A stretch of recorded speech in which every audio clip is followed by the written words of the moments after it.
მინისტრმა დავით არახველიძემ 50 დევნილ ოჯახს ახალი ბინების გასაღებები გადასცა, სადაც ისინი დღეიდან ყოფილი 74 სკოლის შენობაში განთავსდებიან.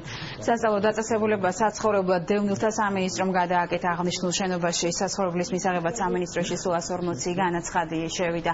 მათგან საბოლოოდ 50 ოჯახი შეირჩა.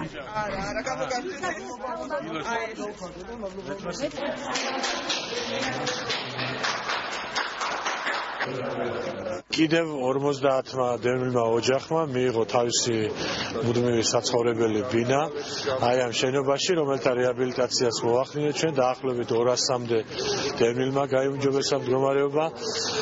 ახალი წლის დადგომამდე კიდევ რამდენიმე ასეულ ოჯახს ჩვენ ამ ასე ვთქვათ საახალწლო საშუქარს გავუკეთებთ. 10 წელია ველოდები ბინას და დღეს მივიღე ბინა. სახუმში მქონდა 18 ნომერი ბინა და დღესაც აქ მივიღე 18 ნომერი, ძალიან გახარებული ვარ.